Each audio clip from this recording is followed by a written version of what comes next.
지금 한국 정치, 한국 민주주의 때문에 난립니다. 우리가 이제 그렇게 고대하고 꿈을 꾸었던 민주주의인데 오늘날 많은 사람들이 정말 이러려고 민주주의 했느냐 하는 자괴감이 들 정도로 어려움이 많습니다. 문제는 이것이 이제 한국만의 문제가 아니고 여러분 지금 미국을 보다시피 최고 선진국이라고 하는 미국에서 지금 미국 민주주의가 저 모양으로 가고 있습니다. 왜 이럴까? 저는 이런 이제 그 질문을 존 스튜어트 밀과 알렉스 토크빌이라는 영국과 프랑스의 정치 철학자입니다. 그런데 19세기 중반을 살다 간 사람들인데 이 두 사람의 어떤 사상을 이제 소환해서 그 사람들이 어떤 생각을 했나, 우리 한국 민주주의를 우리가 어떻게 바라볼 수 있을까 하는 두 그 차원에서 오늘 강의를 이제 시작할까 생각하고 있습니다. 그래서 제가 제목은 한국 민주주의 어디로 가나. 그런데 이제 핵심은 밀과 토크빌이라는 사람들의 생각을 이제 일단 끄집어내는 것이고 그 생각을 통해서 우리의 현실을 반추해보는 그런 내용으로 진행하겠습니다. 그래서 많은 사람들이 한국 민주주의에 대해서 실망하고 있고 또 분노하고 있고. 근데 문제는 이것이 한국만의 문제가 아니고 세계적 현상이라는 겁니다. 우리가 이러려고 민주주의를 부르짖었나 하는 자괴감이 드는 현실입니다. 그래서 무엇이 문제일까? 여러분 생각하시는 것처럼 제도 탓도 있고 사람 탓도 있습니다. 근데 오늘은 사람 탓, 제도 탓 플러스 민주주의의 어떤 본질 그 자체도 우리가 한번 들여다봐야 되지 않을까 하는 문제의식을 가지고 접근하고 있습니다. 그래서 우리가 이제 민주주의를 정말 지고지선한 정치체제라고 많이 칭송하지만 또 민주주의는 분명히 미완의 체제입니다. 그리고 과거 역사를 들여다보면 민주주의가 저질렀던 치명적인 과오가 적지 않습니다. 그런 과거를 되돌아보면서 우리가 추구해야 될 민주주의의 본질을 고민해 보는 것이 오늘 강의의 목적이겠습니다. 그래서 저는 이 강의를 마침 제가 이 책을 썼었는데 이 책의 내용을 이제 바탕으로 해서 여러분에게 강의를 진행하도록 하겠습니다. 제가 이 책에서 다루고 있는 두 사람, 한 사람은 영국의 존 스튜어트 밀입니다. 그리고 또 한 사람은 프랑스의 알렉스 디 토크빌입니다. 이 사람들의 생각을 간단하게 압축하기는 쉽진 않은데 존 스튜어트 밀이 민주주의에 만연하고 있는 가장 큰 문제점으로서 사악한 이익의 바탕을 둔 계급 입법을 강조하면서 이 계급 입법을 탈피하기 위해서 합리적 민주주의, 숙련 민주주의를 강조했다 하는 내용을 좀 제가 주로 말씀을 드리겠고, 프랑스의 알렉스 디 토크빌은 정말 우리에게 많이 회자되는 민주주의의 정말 고질 중의 고질이라고 할 수 있는 다수의 횡포, 다수의 압제를 그 개념화한 사람이고, 그런 다수의 압제가 자칫하면 민주주의 독재로 흐를 수 있다고 그 150년 전 그 옛날에 경고했던 사람입니다.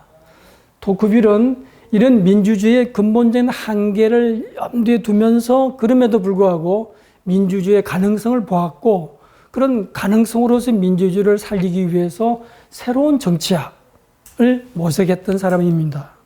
저는 이런 내용을 민주주의 밀과 토크빌이라는 제 책을 바탕으로 하는데, 특히 저는 밀의 경우에는 이 자유론이라는 책과 대의정부론이라는 책에서 민주주의 어떤 개념을 많이 끌어내고 있습니다. 토크빌은 그 정말 명저 중의 명저라고 할 수 있는 아메리카의 민주주의 1권과 2권, 1부, 2부입니다. 그 책과 토크빌의 만년의 역작이라고 할 수 있는 앙시eng 레짐과 프랑스 혁명이라는 두 책을 이제 바탕으로 해서 강의를 진행하겠습니다. 본격적인 강의 들어가기 전에 저는 언제든지 이 사상가나 철학자의 그 책을 읽으면서 동시에 그 사람의 개인적인 삶을 좀 들여다보면 그 책도 잘 이해가 되고 더 흥미가 생깁니다. 토크빌과 밀은 정말 오늘 강의의 대부분을 할애해도 좋을 만큼 정말 재미있고 의미 있는 삶을 살다 간 사람들입니다. 우선 토크빌은 이게 이제 젊은 시절의 이 그림입니다만은 토크빌은 1805년에 태어나서 한 50여 년 살다가 간 사람입니다. 이 사람은 프랑스의 이제 귀족 출신인데 뭐 권문세가 정도는 아니고 그래도 이제 귀족이라는 이름을 받는 사람입니다. 근데 이 사람의 이제 집안 배경이 참 중요한 의미를 가지는데요. 이 아버지가 결혼을 했는데 그야말로 앙시엥 레짐 1789년 프랑스 혁명 이전에 그 시대에 대단한 권문세가 그 집으로 장가를 갔습니다. 근데 이제 혁명이 이루고 나니까 소위 말하면 이제 민주주의라는 이름으로 반혁명 분자를 이제 차단하는 열풍이, 광풍이 몰아치잖아요. 토크빌의 아버지의 처가가 이 반혁명 이 분자로 몰리면서 쑥대밭이 됩니다. 그래서 아버지의 장인 장모를 포함해서 일가족 8명이 그냥 단두대에 이슬로 사라지고요. 이 아버지와 토크빌의 아버지와 어머니도 이제 감옥에 갇혀서 처형날을 기다리는데 정말 운 좋게 하루 전날, 예정된 하루 전날 풀려납니다.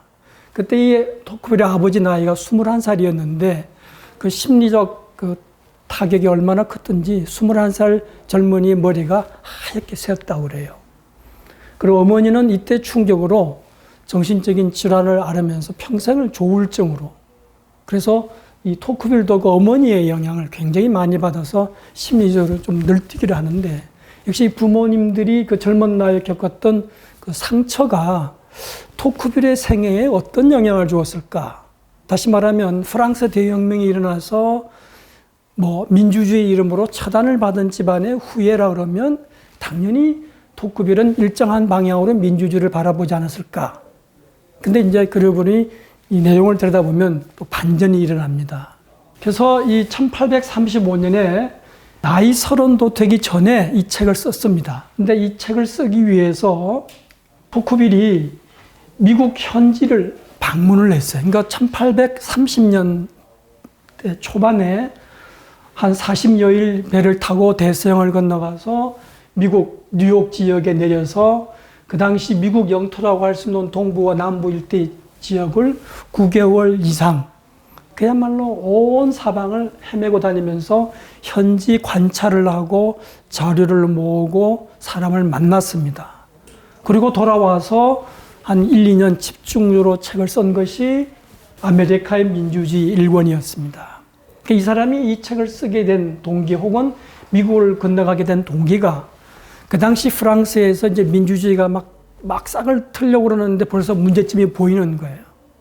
근데 같은 시기 미국에서는 민주주의가 더 일찍 들어와 있는데도 토크빌이 볼 때는 순탄하게 진행되고 있어서 이 민주주의의 선작용, 선작동이 왜 프랑스에서는 안 되고 미국에서는 될까? 그걸 탐구하고 싶은 거예요. 그 마음으로 아메리카 대륙을 건너가서 정말 위험한 갓난을 다 무릅쓰고 공부하고 난 다음에 이 책을 썼어. 1835년 1월에 책이 나왔으니까 사실은 1828년, 29년에 책을 쓴 것이죠. 나이 30이 되기 전에 이 책을 썼고 이 책이 나오자마자 전 유럽을 강타합니다. 그래서 이 책 한 권으로 토크빌은 유럽의 대표 지성이 되고 또 이것을 바탕으로 정치계에도 진출하게 됩니다. 이 엄청난 성공을 바탕으로 5년 뒤에 2권을 쓰게 됩니다. 그리고 말년에 프랑스 혁명을 깊이 들여다보면서 프랑스 혁명 이전과 이후에 프랑스 사회가 어떤 변화가 있을까, 어떤 연계가 있을까를 깊이 탐구한 책입니다. 우리가 알기로는 토크빌은 사상가, 철학가 였지만 이 사람의 본업은 정치인이었어요. 그러니까 그 당시 유럽의 귀족 집안이 다 그랬다시피 의례 정치를 해야 되는 걸로 생각을 했고, 이 사람도 그냥 나는 처음부터 정치를 한다. 어떤 면에서는 정치인으로서 그 디딤돌을 딛기 위해서 이 책을 썼다. 이렇게 말해도 과언이 아닙니다.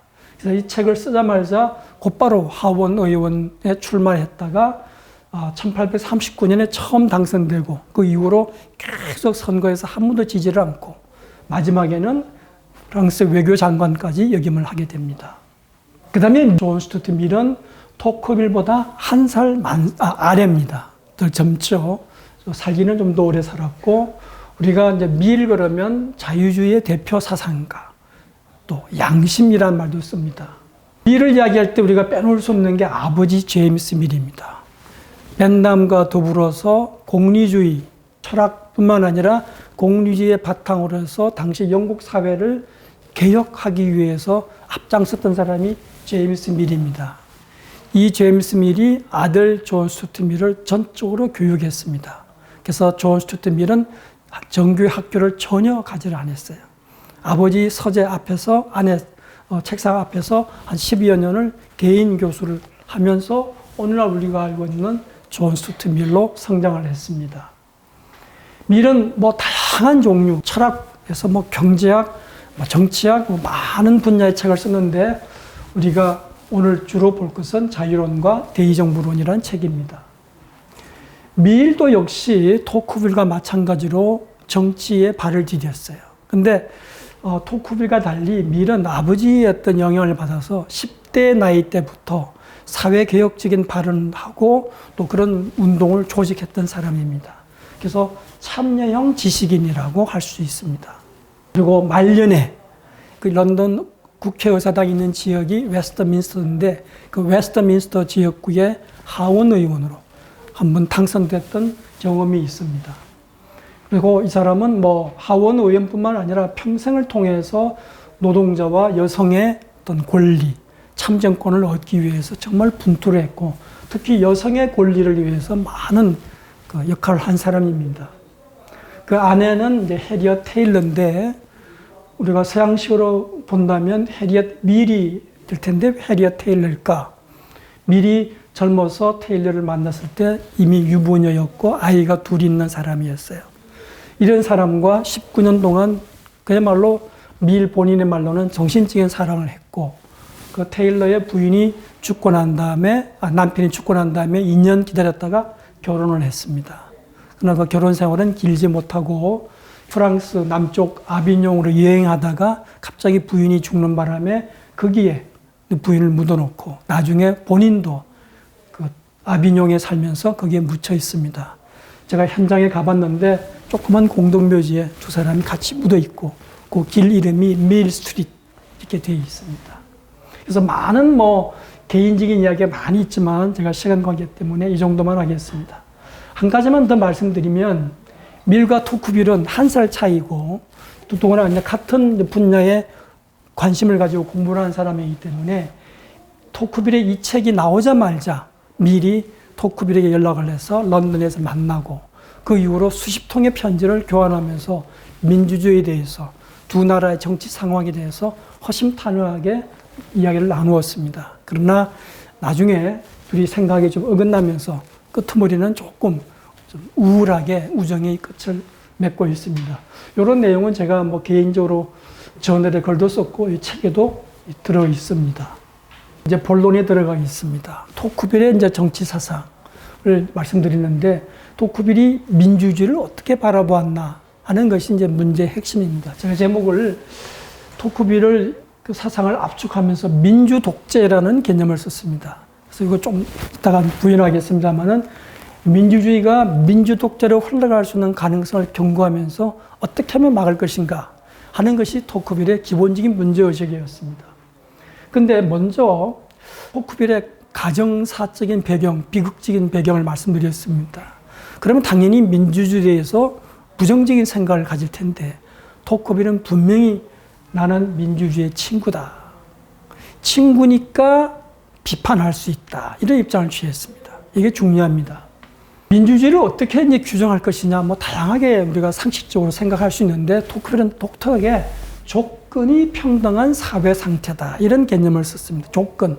예를 들면 돈을 버는 조건, 공부하는 조건, 취직하는 조건 등등이 사회적 조건이 평등한 상태가 민주주의다. 그러니까 그 이전에 지주라든가 귀족이라든가 이런 소수가 지배하던 상태에서 조건이 평등한 상태, 이 평등이라는 것이 민주주의의 핵심이다. 이렇게 토크빌은 말하고 있습니다. 그러면서 민주주의의 장점에 대해서 여러 군데에서 이야기하는데 가장 가난한 사람들, 아래 계층에 있는 사람들에게까지 정치적 권리를 확산하는 거. 귀족 체제에 비교할 때 보다 인간적이다 그런 면에서. 그리고 역동적이다. 사회에다가 엄청난 활력을 불어넣을 수 있는 그런 그 장점을 가지고 있다. 이런 말을 여러 번 강조합니다. 그러면서 이제 지난 700년, 900년 역사를 되돌아볼 때 민주주의의 진전, 다시 말하면 평등이 쭉 진행되는 것은 신의 섭리와 같다. 따라서 이제 민주주의를 되돌리겠다는 것은 신의 의지를 거역하는 것이다. 가톨릭을 믿는 사람으로서 신이란 말을 끄집어낸다는 것은 그만큼 민주주의에 대한 어떤 헌신을 강조하는 그런 의미라고 볼 수 있겠죠. 근데 문제는 이 평등사회가 기본적으로 몇 가지 문제점을 안을 수밖에 없다고 생각했습니다. 가장 큰 출발점이 민주주의 사회는 평등을 무엇보다 중요한 가치로 여깁니다. 평등 제일주의입니다. 근데 평등에도 좋은 평등이 있고 나쁜 평등이 있습니다. 우리가 다 같이 끌어올려서 높은 상태에 올라가면 그건 고상한 평등입니다. 그런데 불행하게도 토크빌 시대의 프랑스 사회에서는 사람들이 끌어내리는 저급한 평등, 우리말로 사촌이 배가 차면 배가 아프다 하면 그런 말이 있지 않습니까? 그런 의미입니다. 그리고 이 저급한 평등으로 끌어내리면서 평등 제일주의로 흘러가고, 평등 아니면 아무것도 아니야. 자유는 중요한 것이 아닙니다. 차라리 노예로 살지언정 평등이 낫지. 이런 개념이 있다 보니까 자유가 뒤로 처지게 됩니다. 더구나 이 평등 사회는 토크빌이 정말 아프게 지적하는 것이 사람들이 저급한 평등에 빠져 있으면서 물질에 탐닉하고 고상한 정신적 가치를 멀리하는 것. 이게 민주주의의 가장 큰 폐단이다. 이렇게 보고 있습니다. 그래서 이런 상황에서 평등만 내세우다 보니까 자유의 가치를 소홀히 하는 이런 문제점이 심각하다. 이렇게 이야기를 합니다. 자, 이런 평등 사회에서는 사람들이 아주 묘합니다. 나보다 뛰어난 사람을 인정하려고 하지 않아요. 다 똑같은데 그렇게 생각을 합니다. 그래서 내가 이해하지 못하는 것은 또 쳐다보지도 않으려고 합니다.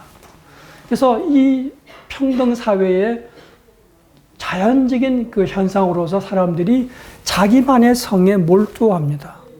자기만의 성에 갇혀서 고립하고 온둔하는 그런 현상을 보인다. 이걸 개인주의라고 불렀습니다. 우리가 오늘날 이해하고 있는 개인주의란 개념이 다르고, 토크빌은 이런 개인주의는 처음으로 생긴 현상이다.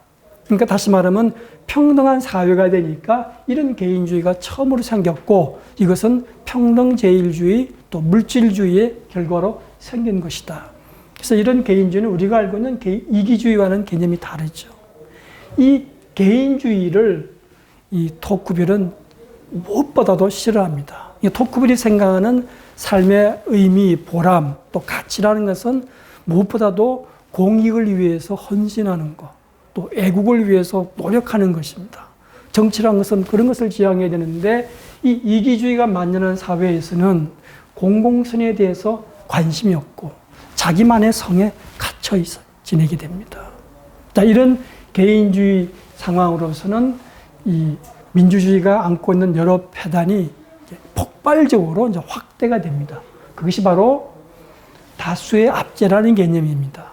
아까 말씀드린 것처럼 오도된 평등관, 물질지향 개인주의.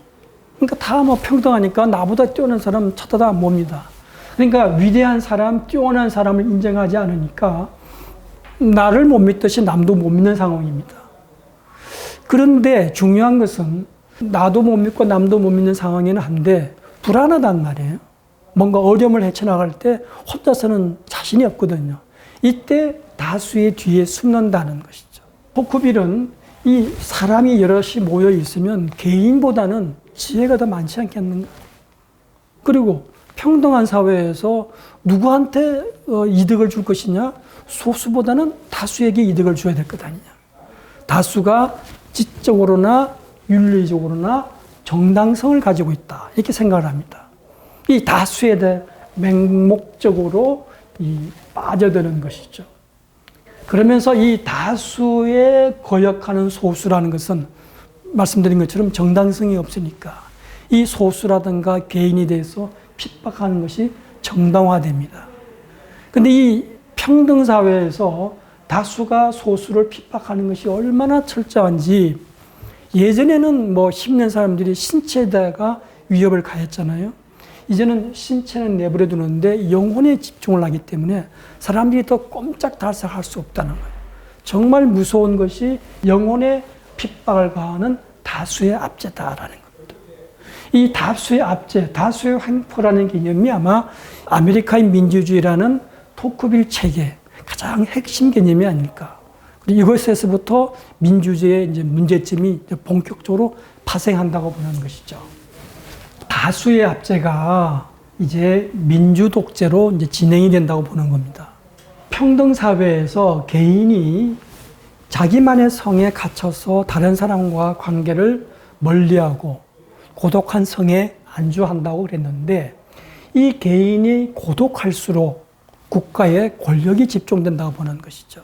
개인으로서는 뭐 힘이 없잖아요. 다 뭐 무력하고 외로운 존재니까. 뭔가 일을 해야 되고 부탁을 해야 되는데 다른 개인에게는 부탁을 못 해요. 그러니까 모두 국가에다 부탁을 하는 거죠. 그리고 이 사회가 점점 물질적으로 번창해지면서 사회적으로 해야 될 일이 많잖아요. 뭐 복지라든가 뭐 공장의 규제라든가 이런 것도 다 국가가 해야 되는 것이죠.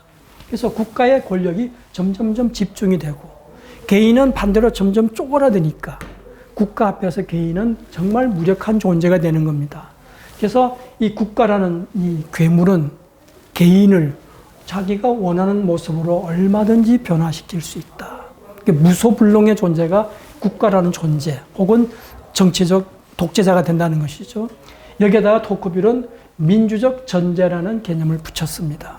근데 여러분 이 민주적 전제 중에서도 가장 무서운 게 1인 독재자라고 토크빌이 1835년, 1840년 그 무렵에 썼는데 역사가 쭉 흘러서 나중에 되돌아보니까 1851년 나폴레옹 3세가 투표로 대통령이 되었다가 다시 투표를 통해서 쿠데타를 일으키고 완전히 이제 황제의 지위에 오르잖아요.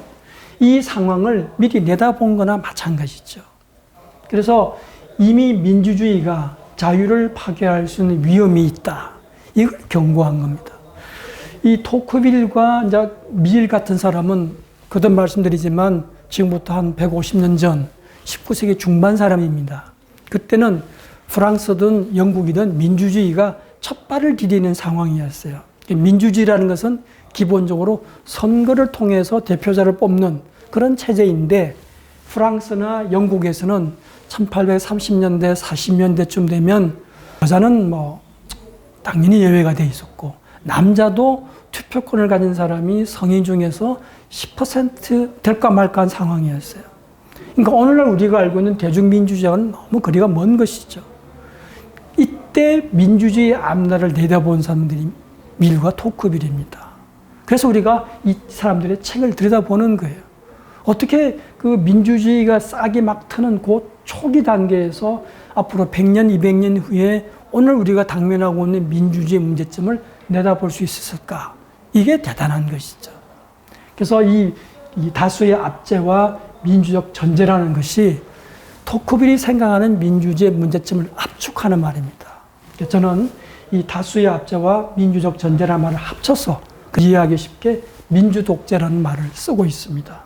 그런데 토크빌이 이렇게 민주주의의 어떤 위험을 경고만 했으면 우리가 그렇게 감동을 하지 않을 텐데 토크빌은 민주주의가 그 힘의 남용 때문에 망하긴 하지만 이게 절망적인 상황으로 끝나는 것은 아니고 좋은 경향을 북돋우고 나쁜 경향을 최대한 억제하면 토크빌이 원하는 자유와 민주주의가 둘 다 발전할 수 있다. 그러니까 자유와 민주주의의 동행입니다. 민주주의는 시대의 대세이기 때문에 거스를 수는 없어요. 근데 토크빌이 볼 때 이 민주주의 시대에 자유가 지금 핍박을 받고 있는 거죠. 그래서 어떻게 하면 민주주의 시대에 자유를 살릴 수 있을까? 어떻게 하면 둘 다 발전시킬 수 있을까? 하는 것이 토크빌의 문제의식이었어요. 그래서 이 둘 다 발전시킬 수 있는 방법을 고민하면서 새로운 세계를 위한 새로운 정치학을 쓰겠다. 그래서 아메리칸 민주주의를 쓴 겁니다. 새로운 정치학의 핵심은 민주주의를 억제하는 거예요. 너무 민주주의가 힘을 발휘하면 안 되니까 억제하면서 그럼 민주주의를 억제하면 과거로 돌아가는 거잖아요. 억제하면서 동시에 확대해야 된다. 이 두 가지가 동시에 가야 된다는 것이 토크빌의 생각이었습니다. 이게 굉장히 모순율인데 어떻게 억제하면서 확대할 수 있을까? 우선 억제에 대해서 토크빌은 첫째, 민주주의는 공화주의 원칙을 지켜야 된다. 공화주의 원칙을 뭐라고 설명했느냐면 민주주의의 친구라면 민주주의 횡포 혹은 민주적 도구마에 저항할 수 있어야 된다. 무슨 말이냐? 민주주의 주체는 역시 인민입니다. 그죠? 국민이죠. 이 국민이 원하면 원하는 대로 다 가야 되느냐? 그게 민주주의의 힘의 남용이라는 겁니다. 국민이 주체지만 경우에 따라서는 국민이 잘못하거나 실수할 수 있을 때 그걸 견제할 수 있고, 그걸 견제하면 인민이 불쾌한 반응을 보일 거 아닙니까? 그 불쾌한 반응도 감수할 수 있는 것, 이것을 공화주의 원칙이라고 그랬어요. 그러면서 그 민주주의의 주체라고 할 수 있는 인민을 민주적으로 견제할 독립적 권력체, 언론, 사법부, 시민단체, 이런 존재들이 인민의 힘을 견제할 때 인민이 실수하지 않고 권력을 남용하지 않을 수 있고, 이걸 통해서 민주주의가 건강하게 발전할 수 있다 하는 것을 공화주의 원칙이라고 불렀습니다. 또 하나 중요한 것이 민주주의를 억제하는 것 핵심으로 법의 지배를 토크빌은 강조했습니다. 인민이 정치에 주치면 내가 원하는 대로 해야 되는데 법이라든가 규칙이 자꾸 그 견제를 한단 말이죠. 그래서 법과 인민이 충돌할 수 있습니다. 민주주의의 기본 원리는 국민이 원하면 국민이 원하는 대로 가야 되는데 그걸 못하게 견제하는 것이 법인데, 토크빌은 이 법이 그 민주주의의 방파제가 될 수 있다 이렇게 보고 있습니다. 토크빌은 법이라든가 법조인, 습관과 취향은 형식과 규칙을 존중하는 그 기본적인 특성인데 귀족정과 가깝고 규칙을 강조하고 질서를 유지하고자 하는 것이고, 이 반대편에 이제 민주주의가 있는데 이 귀족정적인 성격을 가진 법의 정신이 민주주의 정신과 혼합하면, 다시 말하면 법의 이름으로 적절하게 민주주의를 견제하면 민주주의가 덜 실수할 수 있다. 그래서 이제 법치주의를 강조하는 겁니다. 또 하나, 민주주의 억제를 이야기하면서 민주주의는 제도로서의 민주주의만 가지고 되는 게 아니고 정신이 뒷받침돼야 된다. 정신의 이름을 토크빌은 독특하게 습속이라고 이름을 붙였습니다. 이거는 마음의 습관이라고 할 수 있는데 오늘날 표현으로 말하면 정치 문화라고 할 수 있겠죠. 이 정치 문화가, 습속이 민주주의의 어떤 일탈을 견제할 수 있는 브레이크 장치 역할을 해야 된다 이렇게 보고 있습니다. 그래서 이 습속의 중요성을 정말 강조하는데 토크빌이 걱정하기로는 당시 프랑스 사회가 민주주의를 막 받아들이는데 습속은 그 민주주의를 받아들일 준비가 안 돼 있다는 것이죠. 같이 가야 되는데. 이게 토크빌의 고민이었습니다. 그러면서 법과 질서에 따라서 자유를 향유하고, 그런 습속의 핵심은 절제와 헌신이라는 겁니다. 절제라는 것은 내 힘을 내가 가지고 있는 대로 다 사용하는 것이 아니고 공익을 위해서 절제하고 헌신하는 그런 습속을 개발하지 않으면 민주주의는 위험해질 수 있다 하는 것이 토크빌의 생각이었습니다. 이제는 민주주의를 확대해 나가는 겁니다. 역시 이 대목에서도 토크빌의 통찰이 아주 두드러지는데 참여를 통해서 이 민주주의의 문제점들을 해독할 수 있다. 다시 말하면 참여가 민주주의의 해독제라는 것이 토크빌의 생각입니다. 또 다른 말로 하면 참여를 통해서 자유가 성장할 수 있다. 이렇게 보고 있습니다. 미국에 가보니까 왜 미국 민주주의가 나름대로 성공하고 있는지를 확인할 수 있었는데, 그게 뭐냐면 다양한 방면에서 참여가 활성화되고 있었다. 특히 중요한 것이 지역 단위에서의 참여입니다. 일반 주민들이 여러분 잘 아시는 바와 같이 타운홀 미팅 같은데 마을 회관에 모여서 마을의 문제를 온 주민이 참여해서 토론하고 해결하는 그런 지역 자치가 활성화되어 있고, 지역 자치를 통해서 사람들이 마을의 일이 나의 이익과 연결된다는, 토크빌이 그렇게 강조하는 헌신의 그 미덕을 터득하게 된다는 겁니다. 그리고 참여를 통해서 물론 세상의 안목도 늘어나게 되겠죠. 그 당시 미국에서는 이미 법원의 배심원 활동을 하고 있었는데, 이 배심원 활동이야말로 민주주의가 선사하는 정말 중요한 그 학교라고 이렇게 볼 수 있다고 강조했습니다. 그래서 이런 참여가 이 민주주의의 일탈을 견제해주는 해독제 역할, 혹은 자유를 정립시키는 촉진제가 된다고 토크빌은 봤습니다. 같은 맥락에서 토크빌은 각종 시민단체가 국가 권력에 대한 견제 역할을 해야 된다. 토크빌은 귀족 시대의 어떤 유산 중에서 민주주의 사람들이 잃어버린 것 중에 하나가, 귀족주의 시대는 왕이 있고 각 지역에 귀족들이 있습니다. 그러면 이 귀족들이 왕에 대해서 일정한 견제 역할을 했습니다. 중간 집단으로서. 지금은 다 사라지니까 국가라는 거대한 권력체대에서 대항할 사람이 없어요. 그걸 각종 결사체들이 중간 집단 역할을 하면서 견제해야 된다는 겁니다. 그래서 이런 이 정치 결사체가 토크빌에서는 굉장히 중요한 민주주의의 성공 열쇠가 됩니다. 이제는 이제 미일에 대해서 좀 말씀을 드리겠습니다. 미일의 어떤 그 키워드를 제가 이제 숙련 민주주의 이렇게 붙여봤습니다. 미일은 아까 말씀드린 것처럼 자유주의의 양심. 근데 이 사람은 진보적 자유주의자다 이렇게 부릅니다. 아버지와 더불어서 19세기 초중반 영국 사회를 개혁하는데 앞장섰던 미일이었죠. 그 당시 영국 사회를 개혁한다는 말은 그 이전 귀족, 지주가 지배하던 소수 지배 체제로부터 모두가 평등한 민주주의 시대로 넘어가기 위한 사회 개혁이었습니다. 이 사회 개혁에 있어서 미일은 굉장히 그 당시 기준으로는 진보적인, 때로는 급진적인 그런 활동을 많이 했습니다. 미일은 민주주의를 우리가 흔히 알고 있는 것처럼 국민이 자신을 지배하는 자기 지배 이런 개념으로 설정을 했고, 문제는 이 자기 지배가 인민 전체가 참여하는 참된 민주주의가 돼야 되는데, 오늘날은 민주주의라 그러면서 그저 다수파만 지배하는 거짓 민주주의가 되고 있다. 다수파라는 것은 분명히 국민의 일부에 지나지 않습니다. 일부가 전체 국민을 빙자하면서 모든 권력을 독점하는 것이죠. 이건 거짓 민주주의다 이렇게 이야기했습니다.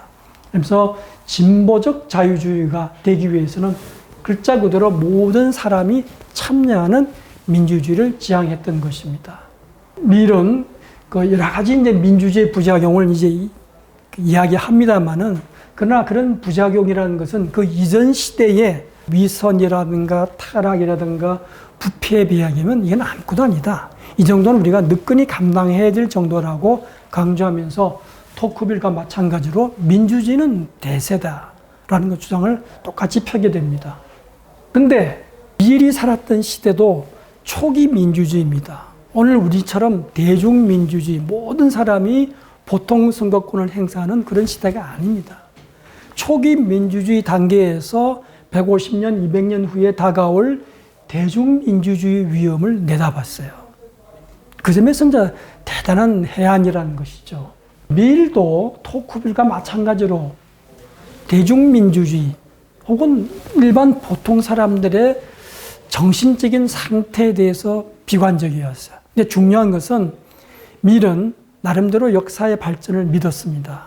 특히 교육을 통해서 대중의 지적인 도덕적인 수준이 훨씬 상승할 것을 믿어 의심치 않았는데, 문제는 그 시점이었어요. 예를 들면 1840년, 1850년 그 시점에서 당시 영국 대중의 정신적인 상태는 어땠느냐. 여러분 뭐 놀라시겠지만 문자 해독을 하는 사람이 10%가 안 됐습니다. 그 상태에서 민주주의라는 것이 올바로 진행될 수 있겠느냐, 그렇게 보지 않은 것이죠. 그럼 이 상태에 맞게 조치를 취해야 된다 하는 것이 밀의 생각이었어요.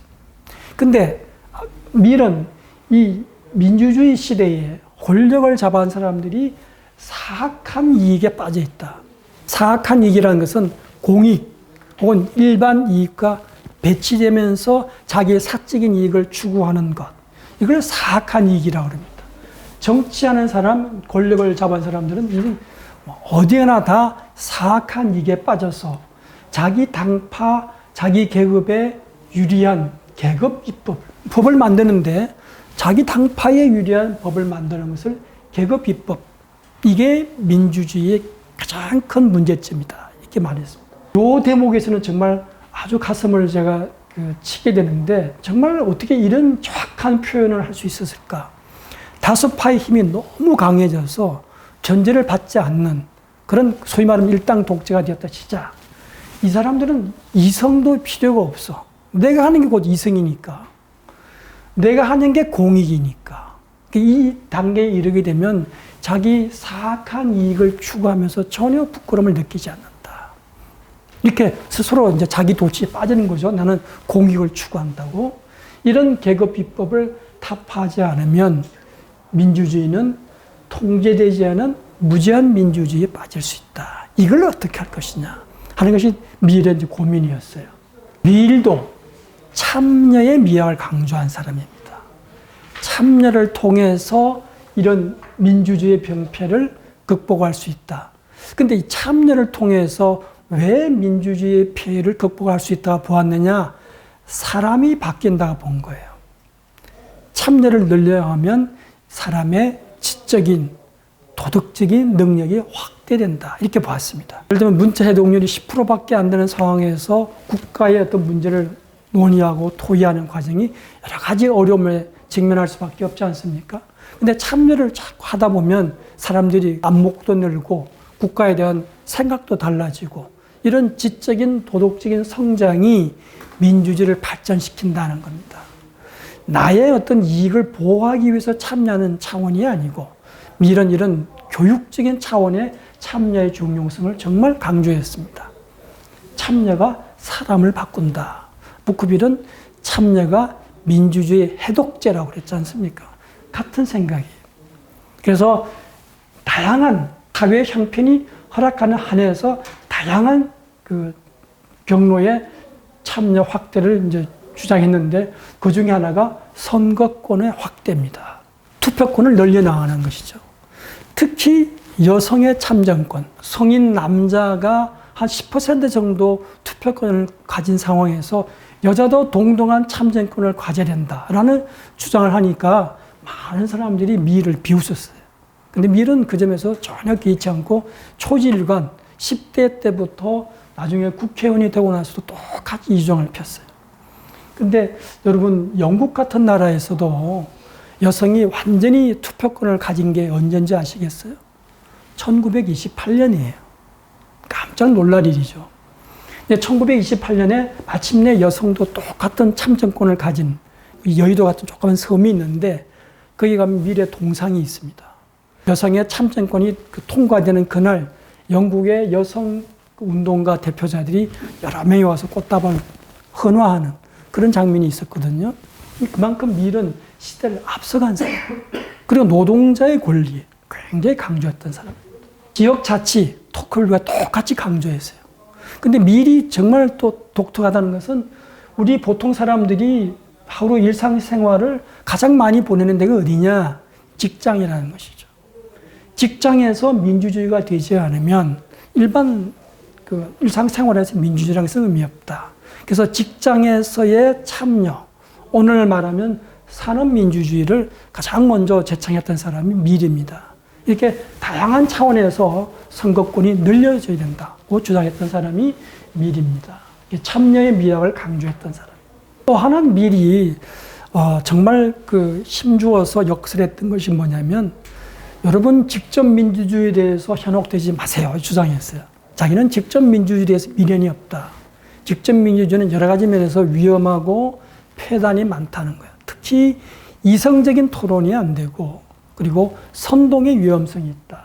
그러나 대인민주주의라는 것은 단계를 거치긴 하지만 대표를 통해서 이성적인 토론이 가능하다. 따라서 대의정부라는 것은 모든 사람이 참여할 수 있고 이성적인 대화가 가능하다는 점에서 최선의 정치, 전체 인민에 의한 전체 인민의 정부가 가능한 그 점에서 순수 민주주의다. 그래서 대의민주주의의 어떤 탁월함을 미리 강조했던 사람입니다. 그래서 미리 이제 고민했던 것이 이성을 통해서 토론을 통해서 우리에게 필요한 길이 뭔지를 결정하는 이성이 정치적 주도권을 가지는 체제. 특히 나의 이익이 아니라 보다 우월한 주장이 있다면 당파를 떠나서 내가 그 우월함에 따라가는 이런 체제가 바로 대의민주주의가 될 수 있다는 거, 대의민주주의가 그렇다는 건 아니겠죠. 현재 뭐 우리 한국도 그렇고 대의민주주의는 이 점에서 굉장히 문제가 많은데 제대로 된 대의민주주의라면 우월한 주장이 결정권을 가질 수 있을 것이다. 그런 면에서 자기는 대의민주주의를 주장한 것입니다. 특히 뛰어난 이성을 가진 사람, 그러니까 이런 일종의 뭐 철학자이기 때문에 이성이 뛰어난 사람은 도덕적으로도 윤리적으로도 탁월할 수 있다고 믿었어요. 그게 뭐 여러 가지 이제 비판의 대상이 되긴 하지만, 그래서 지성인이 도덕적 권력을 가지면, 그러면 소수라 하더라도 다수를 움직일 수 있지 않겠는가. 그게 바로 대의민주주의의 핵심이다. 이렇게 주장을 했습니다. 대의민주주의의 연장선상에서 숙련민주주의를 강조했습니다. 다시 말하면 능력을 가진 엘리트가 보다 큰 역할을 하자 이겁니다. 민주주의가 성공하기 위해서는 공공정신, 아까 토쿠비 말했던 것처럼 헌신, 공익에 대한 헌신이 있어야 되겠고, 이 공공정신의 바탕에 양심이 있어야 되는데, 대중의 뭐 교육적인 상태가 그렇고 등등 여러 가지 이유에서 지금 이 민주주의를, 온전한 의미의 민주주의를 하기에는 상황이 부족하다. 정치적 주도권을 잡을 수 있는 그런 임계점이 오기 전까지는 한시적으로 이런 이성적인 능력이 뛰어난 도덕적 엘리트에게 더 큰 권한을 주자. 이것을 합리적 민주주의라고 불렀습니다. 젊어서부터 이 주장을 했습니다. 대중민주주의이긴 하지만 이 전문가에게 보다 큰 역할을 주는 것이 이게 서로에게 이익이 되지 않느냐. 도덕적 엘리트 역할을 예를 들자면 이런 거 있습니다. 오늘 각종 오디션을 많이 하지 않습니까? 심사를 해야 되는데 누가 심사를 하느냐. 전문가가 심사를 하기도 하고 국민 투표를 통해서 뭐 또 심사를 하기도 합니다. 그래서 오늘날 우리가 방송국들의 오디션을 보게 되면 늘 강조하는 것이 우리 오디션은 국민 투표가 90%나 차지합니다. 라 강조하잖아요. 근데 어떤 오디션을 보면 뭐 초기 단계, 중간 단계까지 전문가 7명, 8명 패널이 거의 결정권을 가집니다. 다 장단점이 있겠죠. 근데 미리 말하는 합리적 민주주의라는 것은 그 둘이 이제 조화를 이루는 상태를 말하겠죠. 나이 들어서는 합리적 민주주의란 말보다는 스케일 데모크라시라는 말을 더 많이 썼어요. 스케일. 민주주의도 능력이 있어야지. 능력이 없는 민주주의가 무슨 의미가 있느냐. 그래서 기본적으로 민주적 통제입니다. 인민의 대표 기구가 최종 결정권을 가지는 겁니다. 근데 결정권을 가지는 인민 앞에 전문가들이 옵션을 제시하는 거죠. 전문가가 결정하면 그건 민주주의가 아니죠. 근데 이 사람들이 검토를 한 다음에, 예를 들면 오디션 패널들이 쫙 조사한 다음에 최종 후보자 3명을 던져놓고 누가 되어도 상관이 없는 3명을 골라놓고 마지막 국민들이 투표해서 한 명을 고른다. 그런 개념입니다. 이것이 이 미리 말하는 숙련 민주주의입니다. 근데 이게 이제 여러 논란이 있습니다. 방송국 패널들의 그야말로 사심 없는 공정신을 믿을 수 있느냐? 뒤에서 짜고 하는 거 아니냐? 이런 의심이 있는 상황에서는 전문가가 역할을 할 수 없는 것이죠. 미리 전제하는 것은 이 전문가는 사심 없는 공공정신에 충실할 것. 이런 전제입니다. 그러면서 마지막 최종 결정권은 역시 국민이 가져야 된다. 그게 민주주의 원리니까요. 이 둘을 조화시킬 수 있느냐 하는 겁니다. 근데 이런 숙련 민주주의 방안을 쭉 설명하면서 여러 가지 이제 구체적인 안을 냅니다. 그 중에 많은 논란이 되는 것이 1인 1표가 아니라 능력이 뛰어난 사람에게 투표권을 더 많이 주는 거예요. 복수 투표권이에요. 자, 우리는 지금 뭐 1인 1표, 뭐 직접 투표, 비밀투표 여러 가지 민주주의의 기본 논리라고 생각하지만 그게 반드시 확정적인 것은 아니고 사람에 따라서는 다른 생각을 가진 그런 경우도 있습니다. 그 중에 하나가 1인 1표가 과연 타당하느냐. 제가 강의 시간에 나는 민주주의 전문가고 여러분은 이제 신입생인데 다 어떻게 1대1로 똑같이 표를 가지느냐. 내가 한 100표 가지고 여러분은 그래도 정치학을 공부하니까 2표 가지고 저기 뭐 공대에서는 1표 가지고 하면 어떻겠냐 하면 막 웃고 교수님은 어떻게 믿습니까? 그러면서 반대를 하는데 많은 사람들이 복수 투표제에 대해서는 반감을 가지고 있습니다.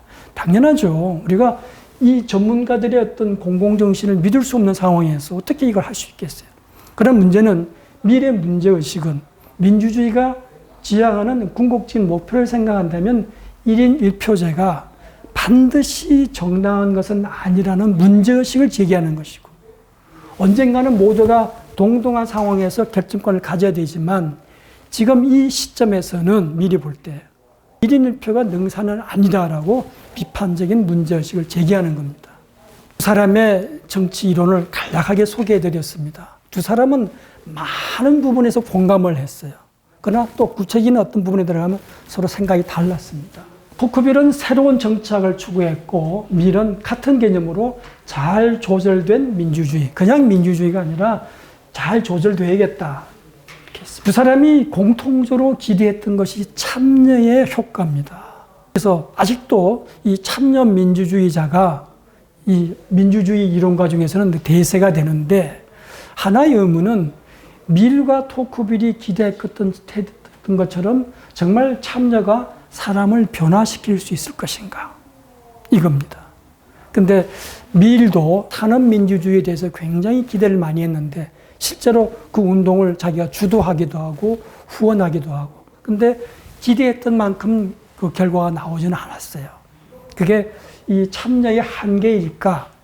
아니면 여러 가지 상황이 제한된 여건에서 부분적인 참여를 통해서 사람이 바뀐다는 것은 어렵지 않을까? 이렇게 이제 이해할 수도 있겠고. 어쨌든 참여가 사람을 변화시킬 수 있을까에 대한 의문이 제기되는 상황입니다. 밀과 토크빌은 지도자 역할에 대해서 굉장히 기대를 많이 했습니다. 그래서 지도자들이 사심없이 공익에 헌신해 줄 것을 기대했는데 특히 밀은 어떻게 보면 플라톤을 좋아해서 그런지 플라톤의 철인왕을 연상시키는 과학적 통치자가 출연하기를 기대했어요. 자기는 또 그런 의미에서 직접 정치에 참여도 했죠. 근데 여러분 오늘 그런 의미의 과학적 통치자를 주변에서 찾을 수 있을까요? 이런 의문이 드는 것이고 토크빌도 민주주의에 대해서 좋은 말도 하면서 또 민주주의를 또 아프게 비판도 하잖아요. 근데 결국 토크빌은 밀도 그렇지만 대중이 지배하는 정치 체제에 대해서 그렇게 크게 기대는 못했어요. 정치라는 것은 역시 좀 여러 가지 차원에서 수준이 많이 올라가야 대중 정치가 바람직한 결과를 만들 수 있다고 생각하고 이 토크빌이 이제 은유적인 표현을 쓰는데 시와 위대함 이게 이 사람이 추구하는 정치의 목표였는데 위대한 정치는 역사의 마지막 순간에나 가능할까? 또 이런 말을 했습니다. 다시 말하면 민주주의가 시대의 대세다는 것은 뭐 누구나 거역할 수 없고 또 민주주의가 문제가 많긴 하지만 그 이전 시대와 비교한다면 밀은 구역질 나는 그 이전 시대라고 표현했는데 비교가 안 될 만큼 그 탁월한 점이 많단 말이죠.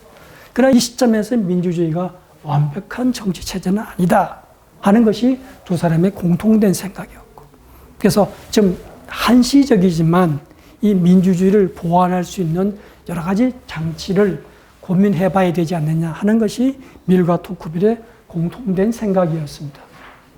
이렇게 이제 밀과 토크빌을 제가 이제 소개해 드렸는데 거듭 말씀드리지만 이 사람들은 지금부터 150년, 200년 전 사람이기 때문에 이 시대의 문제점을 뭐 내다볼 수는 다 없겠죠. 그런데도 앞을 내다보는 대단한 통찰력은 인정해야 되겠죠. 또 하나, 이 사람들은 한국 문제에 대해서 고민한 사람들이 아니죠. 영국과 프랑스, 유럽의 문제를 고민했던 사람입니다. 따라서 이 사람들의 생각을 통해서 우리가 원하는 답을 바로 얻을 수는 없겠죠. 다만 우리 이런 그 논의 과정을 통해서 한번 비추어 볼 때 우리는 어떤 길을 가야 될 것인가를 생각을 할 수 있지 않겠습니까? 한국 민주주의에 대해서 뭐 하실 말씀 많겠죠. 우선 제도를 바꿔야겠죠. 무엇보다도 권력 집중의 폐해는 우리가 뭐 말할 수가 없잖아요. 근데 지금 또다시 뭐 이 대통령 선거를 앞두고 이 제도 개혁의 문제는 또 다음으로 미뤄지는 상황 아닙니까? 중앙 권력의 개혁이 어렵지만 예를 들면 지역으로 권한을 이양하는 문제는 비교적 쉽게 합의가 될 수 있을 것 같은데 어쨌든 이런 문제까지도 지금 해결이 안 되고 있죠. 저는 기본적으로 제도와 사람의 생각이 이제 같이 가야 된다라고 보긴 하는데 그래서 저는 기본적으로 사람이 먼저가 아닐까. 제도보다는 의식이 선행되어야 되지 않을까. 지난 몇 년 동안 우리가 뭐 다양한 정치 제도를 만들었지만 꼭 나쁜 방향으로만 결론이 나지 않습니까? 왜냐? 그 제도를 움직이는 사람이 준비가 안 된 게 아니냐. 그래서 이 독일의 호르크하이머라는 철학자가 쓴 말인데요. 민주주의가 되기 위해서는 민주주의자가 있어야 된다. 다시 말하면 민주주의자가 없으면 민주주의는 될 수가 없다. 무슨 말이냐? 정치의 일선이 되는 뭐 정치는 물론이고 국민 일반이 민주주의자, 참된 의미의 민주주의자가 되어야 제도 개혁도 의미가 있는 것이 아니냐. 그러니까 우리가 지금 이 민주주의가 어렵다 그러면 민주주의자가 부족하기 때문에 그럴 게 아닐까. 뭐 미국도 마찬가지고요. 그래서 민주주의자 없는 민주주의라는 문제를 심각하게 고민해야겠다 생각이 들고요. 저는 이 시점에서 한국의 뭐 좌파, 우파 다 저는 비판적일 수밖에 없는데 한국의 우파는 민주주의를 부정했고요. 제가 볼 때는 좌파는 자유주의를 훼손함으로써 역시 민주주의를 힘들게 하고 있다. 저는 그렇게 생각하고 있습니다. 그래서 이 민주주의와 자유주의는 같이 가야 된다 하는 것이 제 기본적인 생각이고 그 점에서 밀과 토크빌도 같은 생각이었습니다. 저는 밀과 토크빌의 이 책을 읽으면서 정말 감동했던 것은 이 사람들은 진실된 사람이다 하는 겁니다. 이 시대는 진실의 값어치가 정말 너무 가볍습니다. 진실 따위가 뭐가 중요해. 이 진실의 죽음이라는 책인데 미국 사람이 쓴 책인데 이 책을 우리에게 번역하면서 진실 따위가 뭐가 중요해라고 이제 책 제목을 바꿨는데 정말 우리 시대를 집어주는 촌철살인의 표현이 아닌가. 자, 진실이 중요하지 않으니까 진영 논리가 막 횡행하는 거예요. 이쪽의 진리가 저쪽에서는 거짓이 되는 사회. 진실이 힘을 발휘하지 못하는 사회가 한국 사회고 이런 사회에서 어떻게 민주주의가 되겠느냐. 저는 그렇게 생각합니다. 근데 이 대목에서 토크빌과 밀은 너무나 정말 멋진 사람이에요. 토크빌은 그런 가정사적인 배경에도 불구하고 민주주의의 장점을 내다본 사람인데 그러나 민주주의의 친구이기 때문에 민주주의를 아프게 비판할 수 있다. 이렇게 말했어요. 그러면서 토크빌이 이 아메리칸 민주주의 일본을 썼더니 금세 베스트셀러가 됐는데 모든 사람이 좋아했어요. 왜 좋아하느냐? 지금 기준으로는 좌파, 우파 다 토크빌의 책을 자기식으로 해석한 거예요. 좌파는 토크빌이 민주주의의 장점을 이야기했다 그러고 우파는 토크빌이 다수의 압제를 통해서 민주주의를 비판했어 이렇게 보는 거예요. 자기식으로 보니까 다 책을 좋아한 거죠. 토크빌은 아니다. 나는 어느 당파에도 속하지 않고 내 책 어느 한 구절도 특정 당파에게 유리하게 썼다는 것이 보이면 내가 정말 부끄러워할 것이다. 아니다. 나는 그들과 사물을 달리 볼 뿐만 아니라 더 멀리 보고자 했다. 멀리. 조국 프랑스와 민주주의의 장래를 위해서 멀리 보려고 했다. 토크빌이 왜 이렇게 위대한 저술가냐 그러면 이 사람은 모든 주장을 경험적 데이터를 찾아서 거기에 주장을 편 사람이야. 그래서 미국 가서 미국의 수많은 동사무소니 군청이 돌아가면서 모든 자료를 모아가지고 그 자료에 입각해서 주장을 폈어요. 근데 중요한 것은 관념을 내세운 게 아니고 사실을 먼저 내세운 거예요.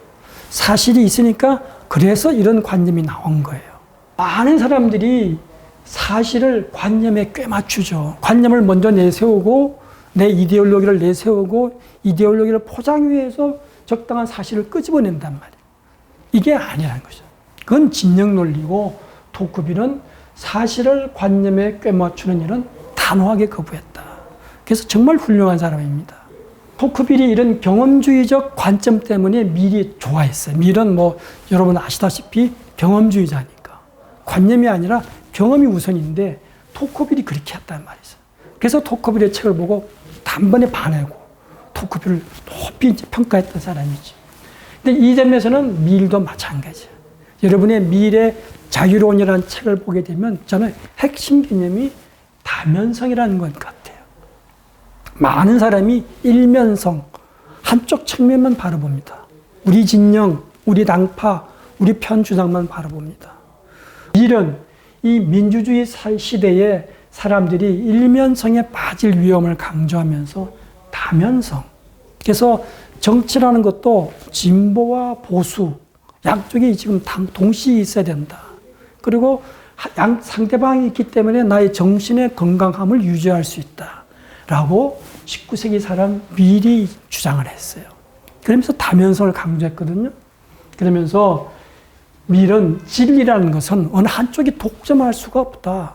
인간 상태에서 진리라는 것은 늘 부분적으로 흩어져 있을 수밖에 없기 때문에 진리를 얻기 위해서는 양쪽을 다 들여다봐야 합니다.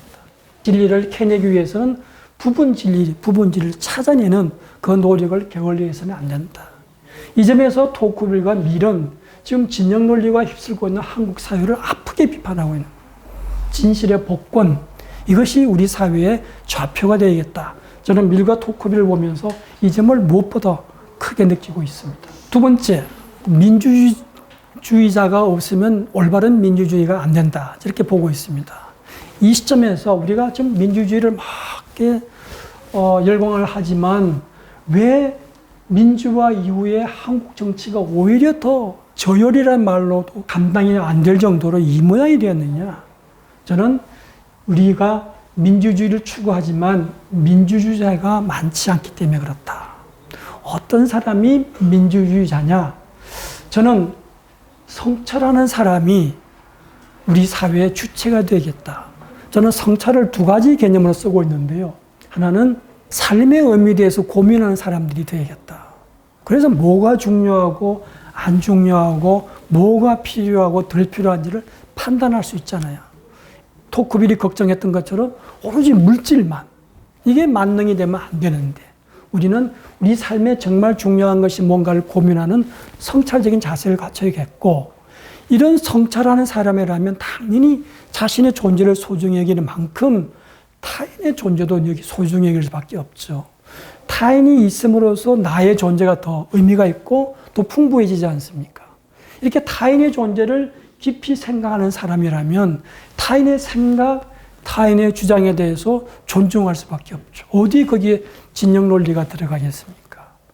그러면서 성찰하는 사람이라는 것은 삶의 의미를 고민하고 타인의 존재를 배려하는 그런 사람이 성찰하는 사람이겠고, 이런 사람이야말로 참된 의미의 민주주의자가 아니겠느냐.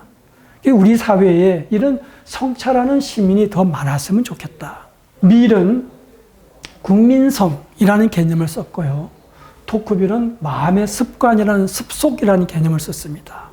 우리의 정치 문화가 제가 표현하는 것처럼 성찰적인 그런 정치 문화로 흘러간다면 우리가 이 민주주의자 없는 민주주의의 어떤 딜레마를 극복할 수 있지 않을까.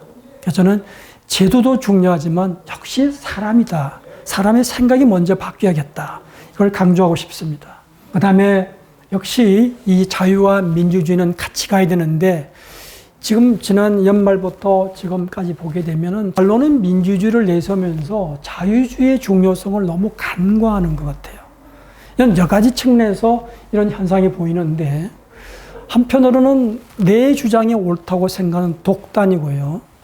우리 편이 국민의 이익을 대변한다고 생각하기 때문에 상대방을 홀대하고 또 핍박하고 있습니다. 그러다 보니까 민주주의가 중요하니까 자유라는 것은 그게 중요하지가 않아요. 여기서 말씀드리면 토크빌은 이런 말을 하고 있습니다. 뭐가 자유냐? 진정한 의미의 자유인은 누구냐? 내 마음이 내키지 않더라도 혹은 나하고 생각이 다르더라도 다른 사람의 독립성과 권리를 존중하는 사람. 이 사람이 진정한 의미의 자유인이다. 이렇게 말합니다. 어떤 경우에든 권력이 집중되는 것은 이건 노예의 길이다. 하이에크의 표현을 빌면 노예의 길이라는 겁니다. 토크빌은 인간의 본성상 권력의 집중은 감당할 수가 없다. 따라서 권력을 분산하는 것이 인간에게 합당한 제도고 누구든지 전권을 주자고 혹은 특히 다수파라고 해서 정권을 가지자고 붙이는 것은 그건 노예의 언어다. 이렇게 강조합니다. 이게 바로 자유주의의 출발점이 되겠죠. 밀은 진정한 자유주의자라면 더 많은 자유와 더 많은 평등, 이걸 추구할 수밖에 없는 사람이다. 자유와 평등이 같이 가지 않으면 진정한 자유주의자가 아니다. 이렇게.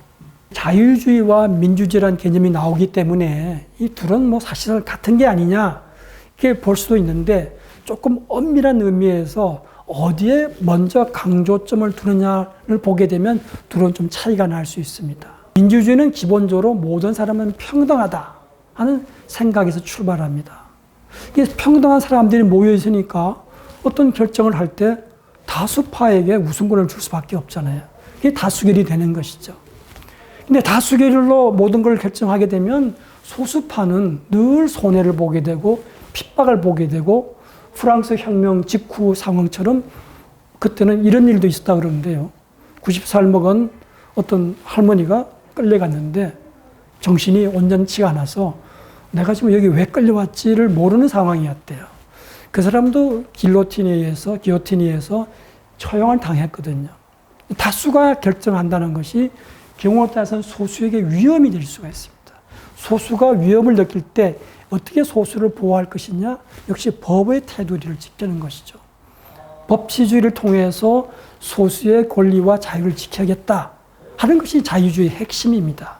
물론 평등이나 소수라든가 개인의 권리 자유라는 것은 같이 가야 되는 것이고 둘이 엄밀하게 구분되는 것은 아닙니다. 근데 경우에 따라서는 어느 한쪽에 치우치게 되면 또 다른 쪽이 밀리게 됩니다. 그래서 다수파가 모든 것을 결정한다. 다수파가 국민을 대변한다 그러면 그 다수파의 반대편인 사람은 무시되고 소외될 수가 있는 겁니다. 이게 굉장히 위험한 거예요. 그래서 민주주의가 전쟁을 하게 되면 자유라는 것이 굉장히 위험해지는 것이죠. 그래서 이 무페라는 사람은 굉장히 레디컬한 좌파라고 볼 수 있는 사람입니다. 자유와 민주가 접합을 해야 민주주의가 독재가 되지 않을 수 있다. 이제 민주주의라는 것은 국민 주권, 인민 주권이지 않습니까? 국민이 원하면 뭐든지 할 수 있다. 그게 독재가 될 수 있는데 이 독재를 막기 위해서는 자유주의가 필요하다라는 것입니다. 그런 면에서 민주주의 오만이라는 것은 정말 위험한 겁니다. 그래서 민주주의 겸손이라는 것이 오늘 시대의 화두가 되는 이유가 바로 이런 자유주의의 필요성 때문에 그런 것입니다. 바로 이 점에서 토크빌이 민주와 자유는 동행해야 된다. 둘 다 발전해야 된다고 새로운 정치학을 추구했던 것이죠. 또 하나 중요한 것이 이제 법치라는 것이 이제 자유주의의 어떤 테두리가 되는 것이 법치인데 법치가 민주주의의 안전판이다. 국민이 원하면 뭐든지 할 수 있어야 되고 법이라는 것도 국민이 만든 것이기 때문에 국민이 원하면 법을 바꿀 수 있어야 된다. 그런데 아침에 맞는 법을 저녁에 바꾸면 안 되는 것이죠. 또 헌법이라는 것은 너무나 중요한 법이기 때문에 여러 가지 까다로운 견제 장치를 두고 있습니다. 하이에크라는 사람도 그렇고 여러 이론가들이 이런 제도적 올가미라는 것은 민주주의의 안전판이다. 민주주의가 일탈하지 않도록 이게 막아주는 것이 이 제도적 올가미, 다시 말하면 법의 지배다라는 것입니다. 근데 우리가 지난번에 계엄령이라든가 탄핵 사태를 보게 되면 민심이 원하는 대로 헌법재판이 내려져야 된다라고 막 모든 신문에서 사설에서 압력을 넣는데 민심이 모든 것을 결정할 것 같으면 뭐로 굳이 재판을 해요?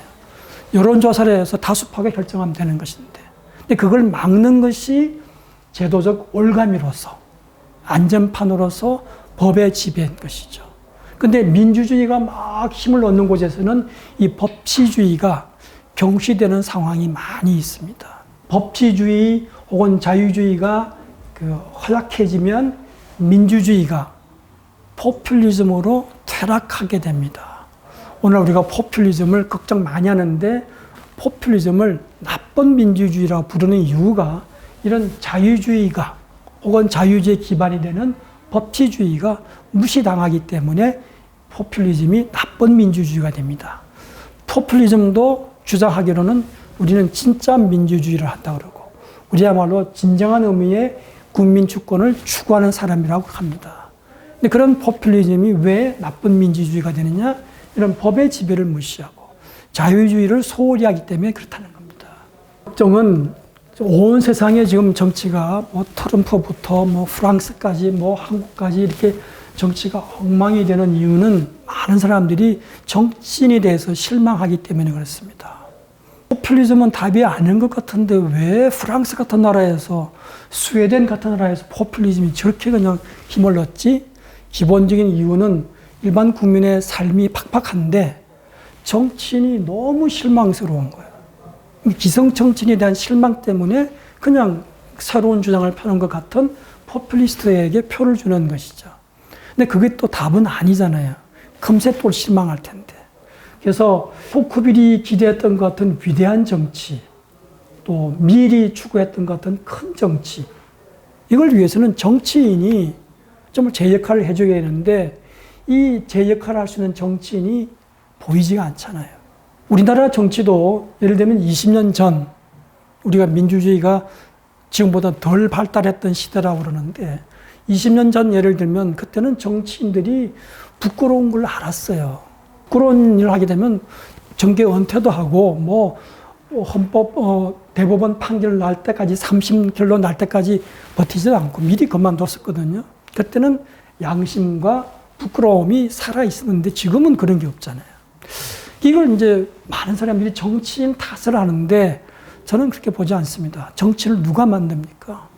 국민의 책임이다. 근데 국민의 책임이라고 말 잘 안 해요. 그냥 정치인의 욕만 하지.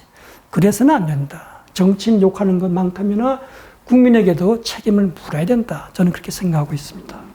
그래서 이 민주주의는 거듭 말씀드리지만 완전한 체제는 아닙니다. 민주주의의 치명적인 실수가 여러 가지가 있는데 그 중에 하나가 소크라테스를 죽음으로 몰아넣은 아테네 민주주의입니다. 아테네 민주주의가 굉장히 민주적인 절차를 통해서 죄 없는 소크라테스에게 독약을 줬거든요. 그래서 그때뿐만이 아니고 지금도 그렇고 민주주의는 완전한 체제는 아니지만 그러나 이 민주주의 말고 다른 어떤 정치 체제가 있느냐 보이지 않지 않습니까? 그래서 미완의 체제인데 이 미완의 체제를 우리가 키워나가야 된다. 근데 저는 그 기본적인 조건은 제도 개혁도 있지만 성찰적인 민주시민으로 우리가 좀 거듭나야겠고 그 점에서 보게 되면 지난 연말 연시에 양쪽 진영 다 그 추이를 무릅쓰고 민주주의라든가 조국의 발전을 위해서 사람들이 그렇게 거리에 나섰잖아요. 양쪽 진영 다 그랬어요. 저는 그 열정이 어떻게 보면 토크빌이 걱정했던 19세기 중반 프랑스 사회와는 정반대되는 거예요. 프랑스 사회에서 사람들은 자기 개인의 이익을 위해서 토크빌이 뭐라고 표현했냐면 조그만 국그릇 그 하나 얻으려고 그렇게 사람이 아등바등하는 정말 치사한 정치인과 이 대중미로 넘쳐났던 프랑스 사회에 비하면 그래도 우리는 그 추이를 무릅쓰고 민주주의를 하겠다, 조국의 발전을 당기겠다고 투쟁하는 사람들로 넘쳐났잖아요. 소위 말하면 이 공익에 대한 헌신인데 이 공익에 대한 헌신이 성찰하는 민주시민으로 바뀔 수 있다면 이 미완의 민주주의를 우리가 한 단계 더 발전시키는 중요한 그 계기가 되지 않을 수 있을까. 그래서 비록 미완의 꿈이지만 우리가 너무 절망하거나 비관하지는 말고 그야말로 다이내믹 코리아의 힘을 성찰하는 민주주의로 좀 바꿨으면 좋겠다. 또 그런 가능성이 없지 않아 있다. 저는 그렇게 보고 있습니다. 그런 생각으로 오늘 밀과 토크빌의 이 생각을 끄집어내서 우리 현실을 한번 비추어 봤습니다. 감사합니다.